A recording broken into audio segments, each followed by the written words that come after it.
আমাদের ভেতরে প্রতিদিন একটা আমাদের আতঙ্ক ছিল, কজন মারা গেলেন, এটা কি প্যারামিটারসটা কমছে কি বাড়ছে, সেই জিনিসগুলো কিন্তু আমাদের ভেতরে, আমার আপনার সবার ভেতরে কাজ করতো তখন। ওটাই আমি দেখছিলাম, আমি নিজেও অনেকদিন পরে যখন দেখছিলাম ট্রেলারটা, আমার মনে হচ্ছিল হ্যাঁ এরকমভাবে সেই যে আমি খুব আধো বোঝা একটা গলায় আমি জিজ্ঞাসা করেছিলাম, তখন তো আমাদের আসলে ভয়েসটাও এরকম হয়েই ছিল। আমি সেটা অনেক দিন পর আমি নিজেও সেটা রিলেট করতে পারলাম। তো আমি সেটাই আর কি, যে এত কঠিন একটা সময় আমরা পার হয়ে এসেছি, যেটা কিনা আমাদের এক্সিস্টেন্সের প্রশ্ন, মৃত্যু, জন্ম, মৃত্যুর কথা। এখন তো আমাদের মৃত্যু নিয়ে অ্যাটলিস্ট লড়তে হচ্ছে না। মূলত উঠে এসছে যে দুটা মানুষের, শুধু নারী আমি বলতে চাই না, দুটো মানুষের তারা যখন সহযাত্রী হয়, একই ছাদের নিচে তারা থাকতে বাধ্য হয়, হয়তো দুজন দুটি ভিন্ন সোশিও ইকোনমিক ব্যাকগ্রাউন্ড থেকে উঠে আসা মানুষ। তো সেই বোধের জায়গাটা কেমন থাকে? সবার আগে জানতে চাইবো কেমন আছেন, কেমন যাচ্ছে সব? আলহামদুলিল্লাহ ভালো। 16 তারিখ সিনেমা মুক্তি পাচ্ছে জয়া শারমিন। এটা শুরুর গল্পটা একটু জানতে চাইবো প্রথমে। এই যে করোনার সময় তো এটার কাজ হয়েছে, লকডাউনের যে সময়টাতে আসলে কঠিন একটা সময় ছিল আমাদের জন্য। এই যে সেই সময় আসলে সিনেমা শুট করার আসলে একটু যদি জানতে চাই অভিজ্ঞতাটা। হ্যাঁ, এই সময় কোনো শিল্পকর্ম কেন সারা পৃথিবীতে থমকে ছিল, তার ভেতরে শুটিং হলে এমন একটি কাজ যেটা নাকি ধরুন প্রত্যেকটা ক্রু মেম্বারদের সাথে একটা ক্লোজ প্রক্সিমিটিতে কাজ হয়। সেখানে একটা ফিল্ম শ্যুট করা এরকম পিক প্যান্ডামিকের সময় একটু দুঃসাহসী বটে, কিন্তু আমরা সেই দুঃসাহসটা করবার স্পর্ধা করলাম এই জন্যে যে আমাদের মনে হয়েছিল ওই সময়টাকে সেলুলয়েডে বা বন্দি করে রাখা উচিত অথবা আর্কাইভ করে রাখা উচিত, সেজন্যে। দ্বিতীয়ত হচ্ছে এই গল্পটি আসলে কিছু অনুভূতির গল্প, কিছু বোধ, সব কিছু মিলিয়ে একটি সময়। এটার ভিতরে খুব ঘটা বা এই হচ্ছে সেই হচ্ছে রেজুলেশন এরকম কোনো কিছু নেই। আর প্যান্ডামিকের সময় শ্যুট করা আসলেই টাফ ছিল, কিন্তু তারপরেও আমরা ভাবলাম যে শুটিংটা করিয়ে খুবই, মানে বলতে গেলে খুব অল্প কিছু ক্রু মেম্বার্স, আর আমাদের আউটডোর শুটিং খুব একটা তেমন ছিল না, এরকম করে দুই নারীর গল্প মূলত।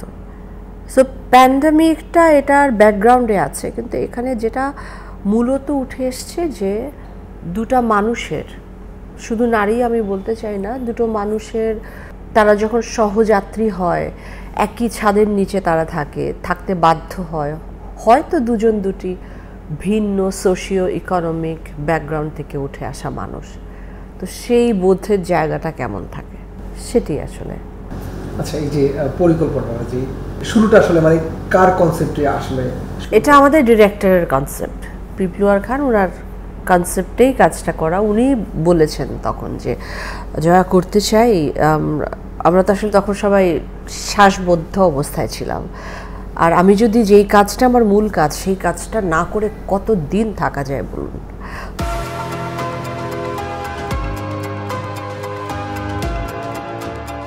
তো ওনার মাথা থেকে আসে কাজের চিন্তা ভাবনা, তো উনি মূলত অফারটা করেন, তখন আমি এটার সাথে ইনভলভ হই।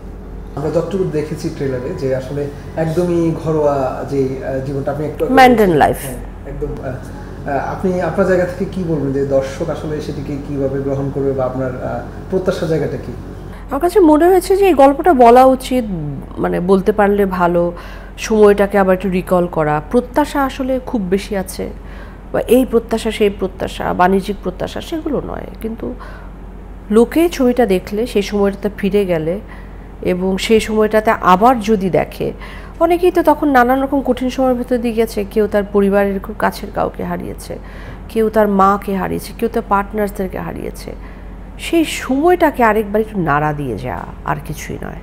ট্রেলারে দেখছি, শুনছিলাম আমরা যে আপনি বলছিলেন যে ফোন করে যে আজকে কয়জন মারা গেছে, ভাই আসলে সময়টা আমরাও ফিল করেছি, আপনি দেখছেন। এই যে একদম মানে তখন আপনার যারা আশপাশের মানুষ মারা যাচ্ছে, এই যে তখনকার আপনার অনুভূতিটা আসলে কেমন ছিল, এবং সেই সময়কার স্মৃতিটা, এবং সেই সাথে আপনার যখন পর্দায় সেটা ফুটিয়ে তুলছেন, এই দুইটার মধ্যে আসলে ফারাকটা কি? এবং এটা খুবই সুন্দর প্রশ্ন, যে সত্যি বাস্তবেও আমি ঠিক সেই সময়টার ভেতর দিয়ে সেরকম অনেক কোয়েশ্চেনের ভেতর দিয়ে আমিও যাচ্ছিলাম।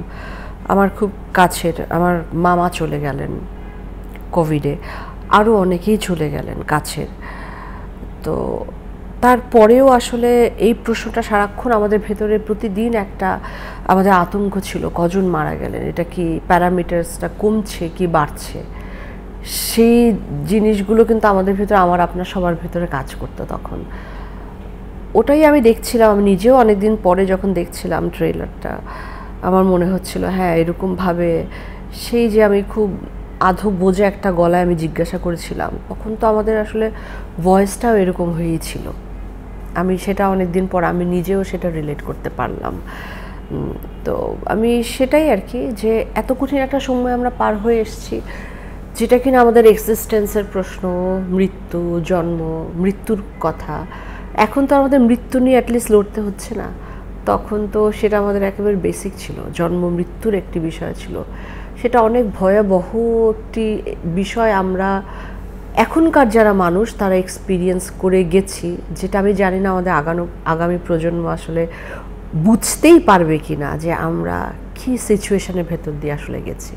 আমার কাছে মনে হয়েছে যে এই যে প্যান্ডামিক মহামারী, এই জিনিসটাকে আর্কাইভ করে রাখবার যেহেতু আমার একটা সুযোগ হয়েছে, আমি চাইলেই করতে পারি, এটাকে আমরা কেন করে রাখবো না। তাই আমার এই অ্যাপল বক্স ফিল্মসের সঙ্গে আমার প্রযোজনা প্রতিষ্ঠান সিতে সিনেমা এটা ভাবলো যে ঠিক আছে আমরা এটা করে রাখি, আর্কাইভ করে রাখি।